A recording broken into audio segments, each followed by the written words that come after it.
All right, that was the strum pattern for a song right towards the end of Roadracers. Where dude has shot Teddy Leather, and his dad, Teddy Leather's dad, Sarge, goes and retrieves his police partner at the diner, and then they're off to the chases, trying to chase down dude. It's kind of a tragic scene, violent. When I came up with the guitar parts and the whole song, really, I thought, okay, it's got to be in a minor key. I wanted it something Ennio Morricone-ish, tragic, macho. I wanted it to have a little bit of a flamenco thing. And I also, when I did the lead, I thought, well, I'm going to do something that's sort of psychotic. Okay. So that first part that I just played right there at the very beginning of the video was the backwards strumming part. And that part was supposed to be a touch of flamenco. So let me show you how I did that. Actually, I think on the movie I probably played it up higher. I was on a Strat. So I probably did it up here. Matter of fact, that does sound a little more like the record, or the soundtrack. So this is kind of just a play on, things every guitar player does when they do a picking pattern like this, where they go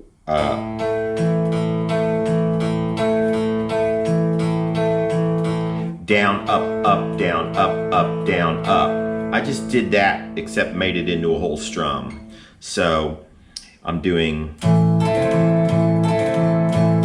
down, up, down, or I'm sorry, down, up, up.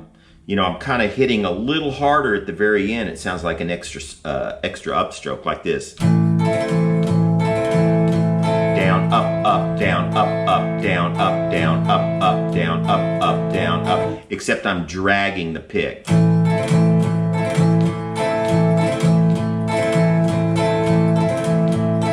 Now, we've probably all done that at various times. You can do sweep picking the other direction, obviously. I just tried to make it very lush and like flamenco-ish. A minor, D minor, G, and then D minor, G minor, or D minor, G, A minor. And then at the very end, there's a little E7 with a flat 9 and a sharp 13. I first just do the E7 flat 9,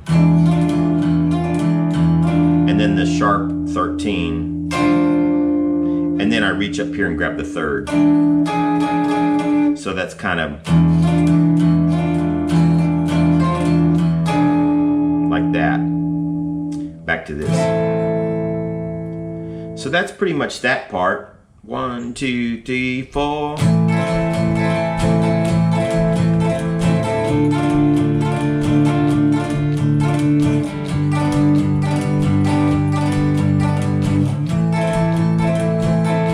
Goes through it again.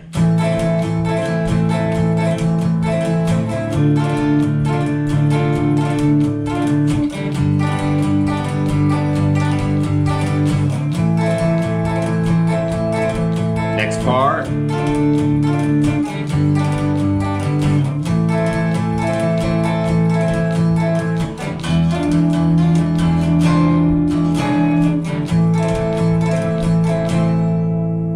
Okay, then it goes to the next part with the arpeggios. Let me change to a different sound here. Let's see, I'm over there. I want to go here. Let's get that going, get that going. Switch pickups back to the treble. So this part is the arpeggios. It goes like this.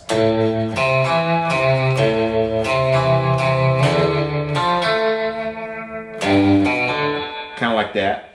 Let's see, what was I thinking when I came up with this part? I wanted it to be,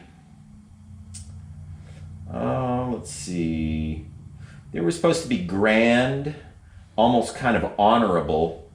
You know, dude makes a big deal out at after he shoots Teddy Leather that, you know, he's not going to be like his dad and not be a coward and stand up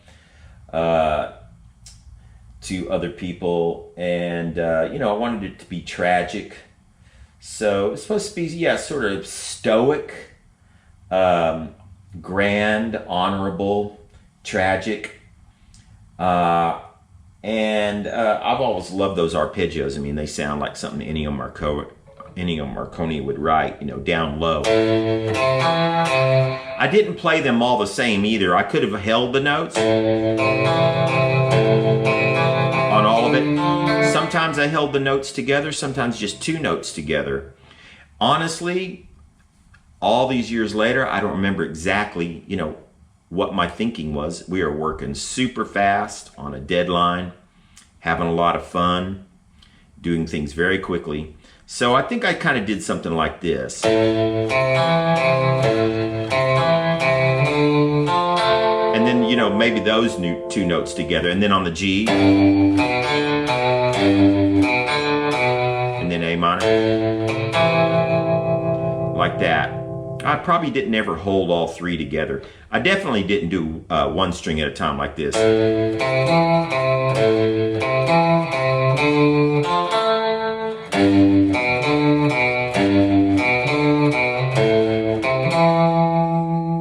You know, I probably thought about it. And by the way, since I'm playing arpeggios on the guitar here, I just pretty much made the bass part root notes.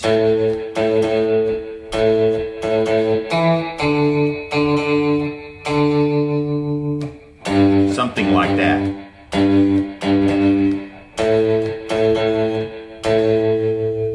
You know, it would have been too much to have the bass and the guitar doing the arpeggios. So let me find that background track. This will have the drums and that rhythm guitar on it. This should work. Let's see what we have here. 1, 2, 3, 4. 1, 2, 3, 4.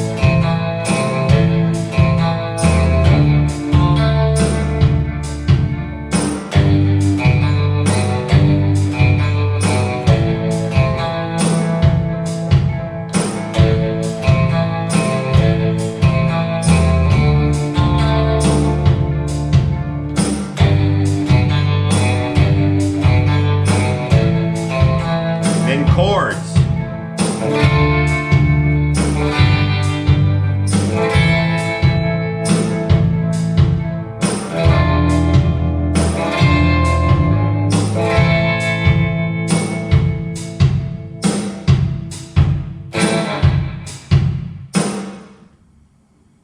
All right, so yeah, and so then I went to chords on the second part of the of that section.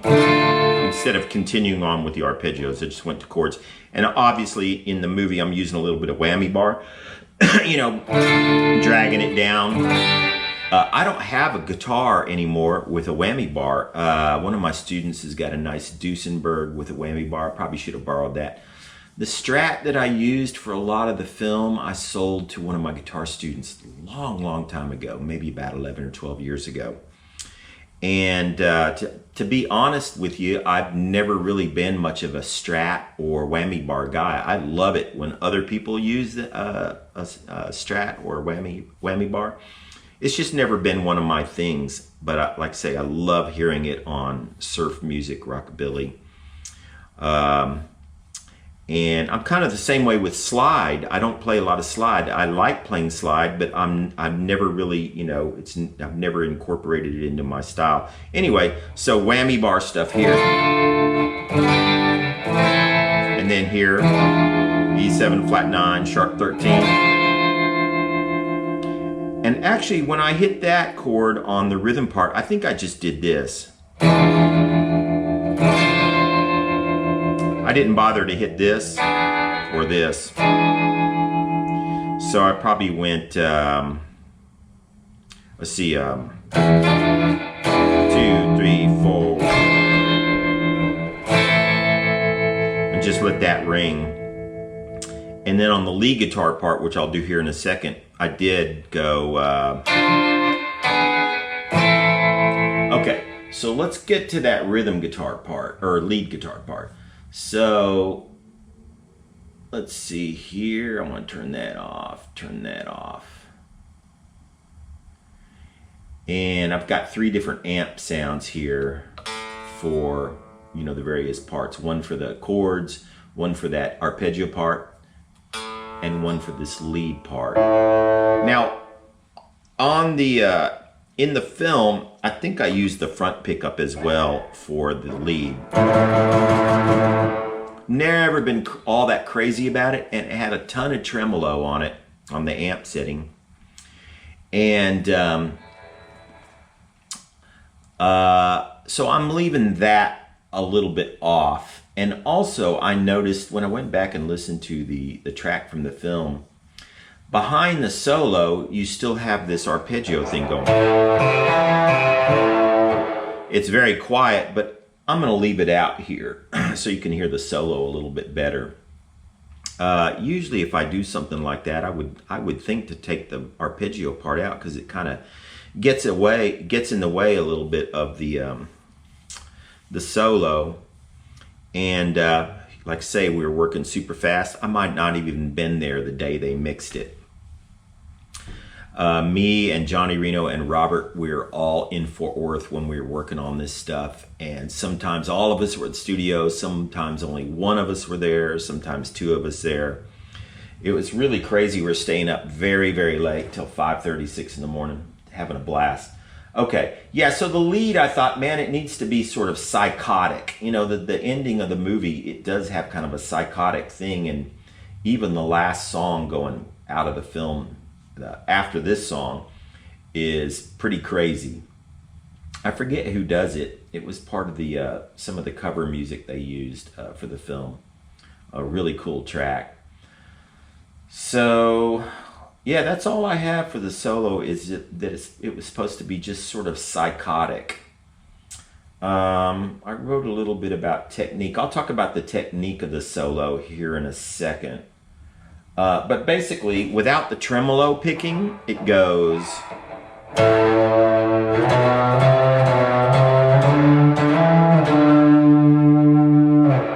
Now, when I listened to it on the film, it sounds like I played it on the top E string.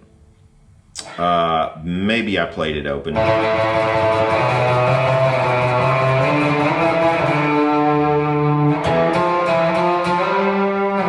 But it sounds like I played it here. And it sounds like I used the rhythm pickup, but I'm going to use the treble pickup for this video, because all these years later, I like it better. So I'll give it a shot here.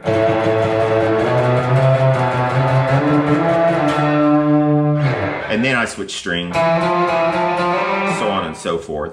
And then I'll do one here. You guys can tell me which one you like better. Now, let me talk about the technique a little bit of that tremolo strum. Normally, these days, if I'm doing tremolo picking, not tremolo strumming, but I try to divide the beat by some, increment of, 3 or 2. So, you could do it like this: 1, 2, 3, 4.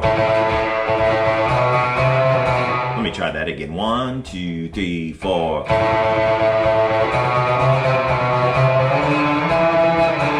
Now those would be eighth notes. Da da da da da da da da da da da.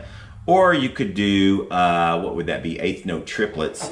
So that'd be the next fastest speed. Now at the speed of this song, those are really fast. So it'd be like,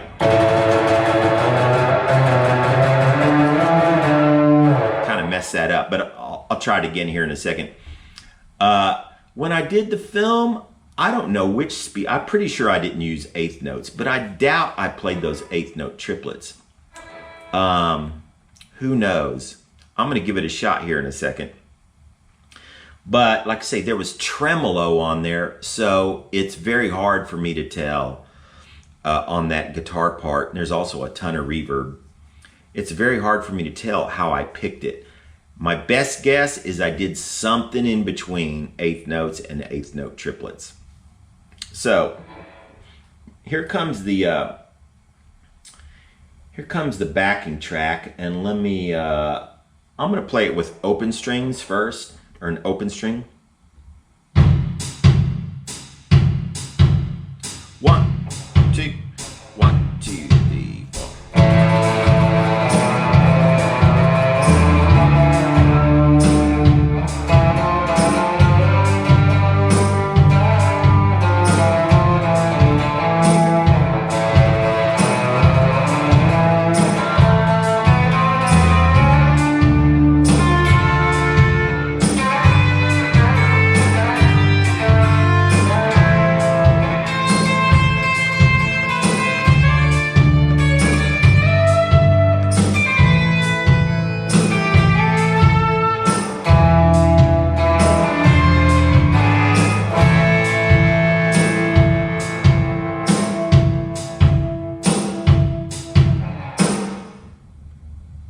Okay, let me see some of the other stuff.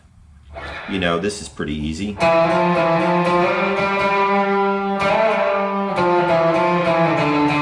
think I did a slide instead of a hammer-on. Then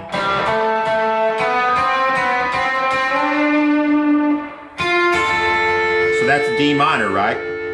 You got your D minor. And then on the G,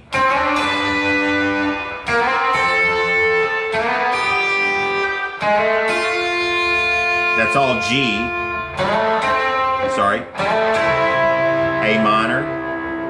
Then when it goes to C, D minor, G.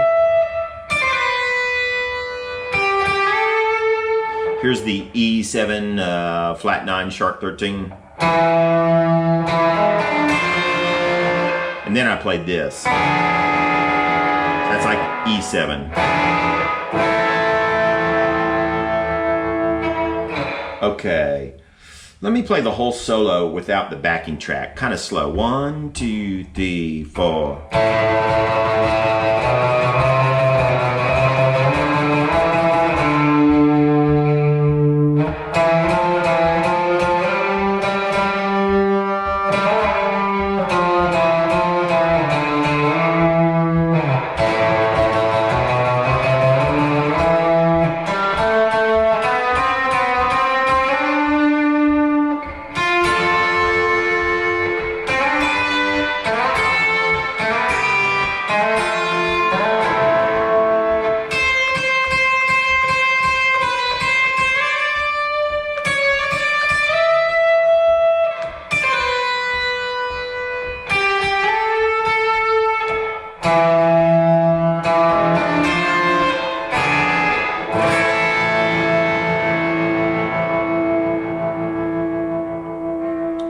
So there's the solo.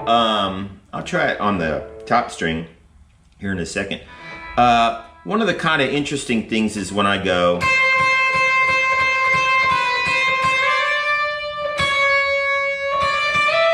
that note's not in the key, but I liked it.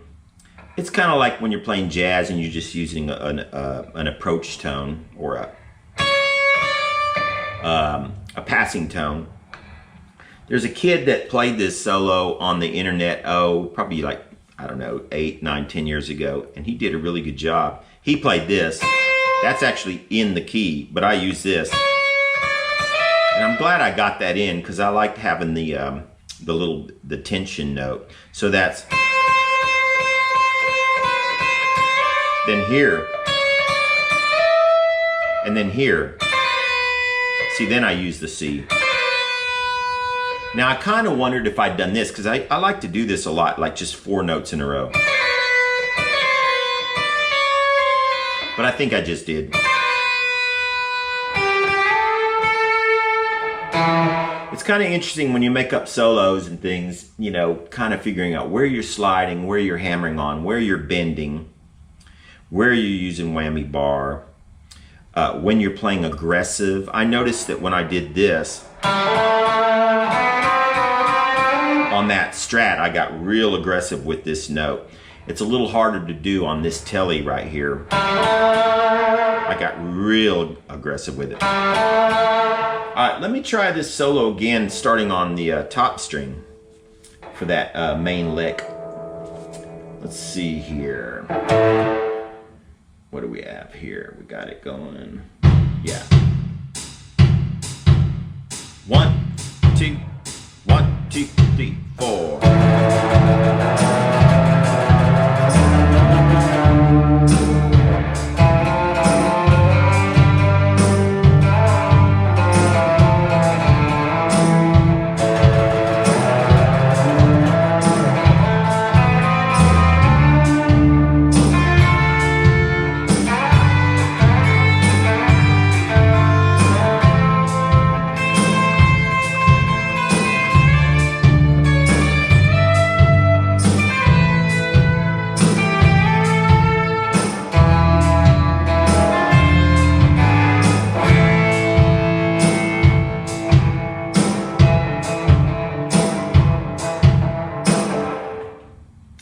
I'm actually going to try that again. Where did I miss? Oh, I forgot this. Let's see, here we go.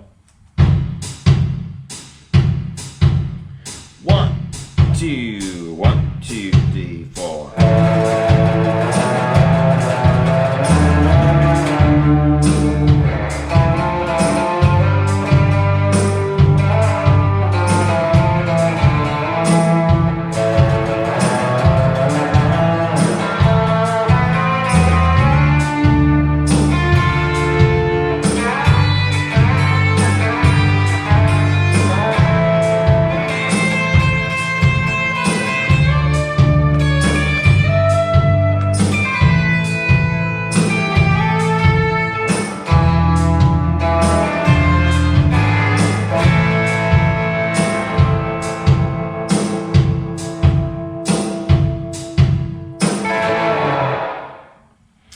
That's pretty much it. I'm trying to think if there's anything else. I tried to get a little more aggressive here. It's hard to get underneath the strings on this guitar. I probably did like on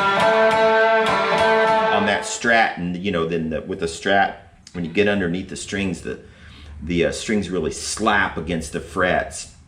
And I tried to get a little more aggressive with this too. Definitely did that on the film, was very aggressive and, like I say, trying to get kind of psychotic. And I think also there's a little whammy on those, you know.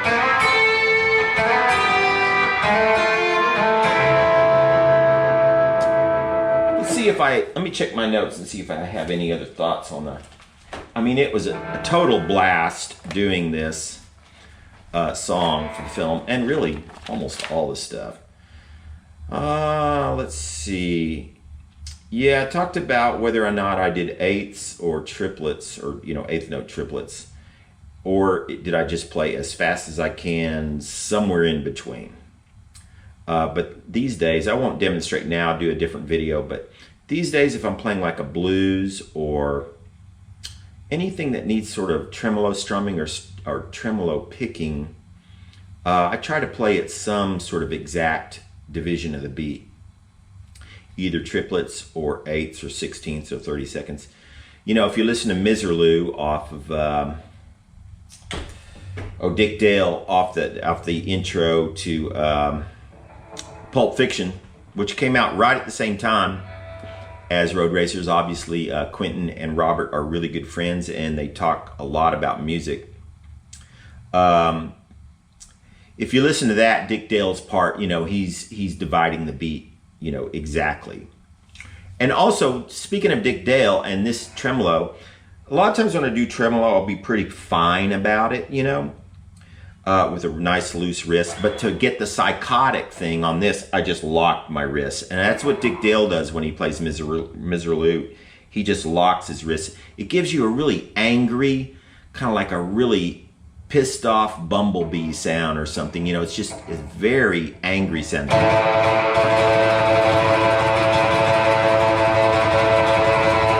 Takes a second to get going when you do that. It's a little harder to control it. You could hear me kind of stutter at the beginning.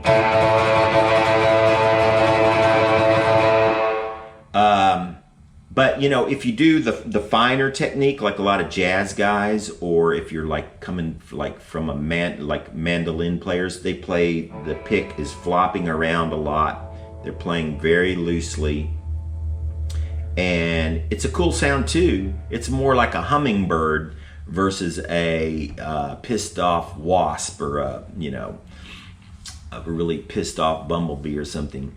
But the idea is to get those wings flapping, you know.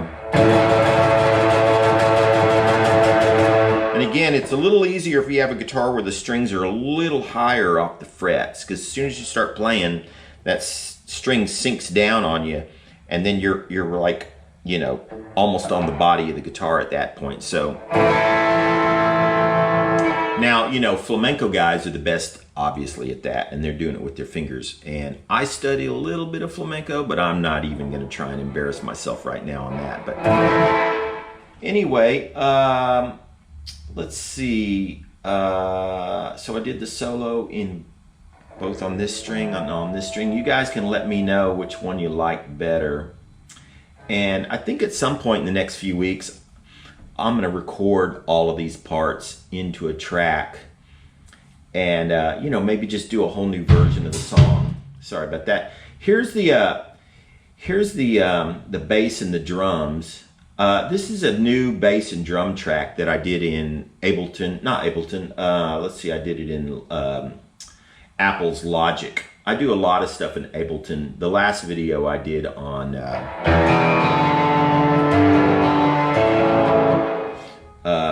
Midnight Rumble, I did that in Ableton. I did this one in Logic, and so I did a new drum track because my old keyboard that I used for the movie, it's right back here. I don't know if you can see it behind me. I still have it. It needs to go to the shop. It's seen better days, so I just did a whole new drum track. But here it is. Pretty much exactly the same as in the film.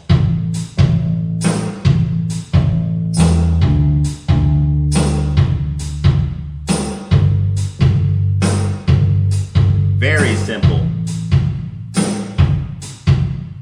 The only thing I left out are there's some timbales in there in a few places where it goes diddle-it-dit, which I really liked, and they weren't loud enough for me in the film, but when I do a remix of this, I'll put those timbales in there.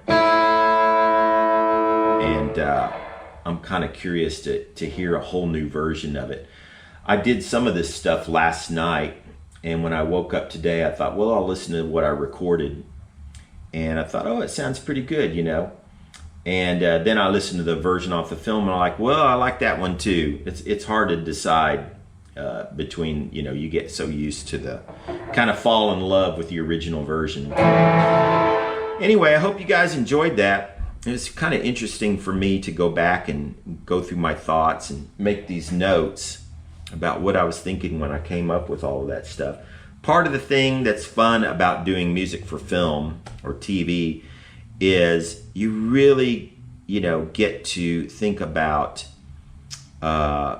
you know, how a song, like what kind of mood fits the scene, and you get to do a lot of different things from song to song, whereas these days it's not like it used to be in the music biz. A lot of times records from song to song these days sound the same, and I'm sure a lot of y'all have noticed that, but it's still pretty interesting in the film music biz, TV biz. I did something for Tanya Tucker a couple years ago that was very spaghetti westernish, and it's on my YouTube page. You can find it, and I'm real happy with that one.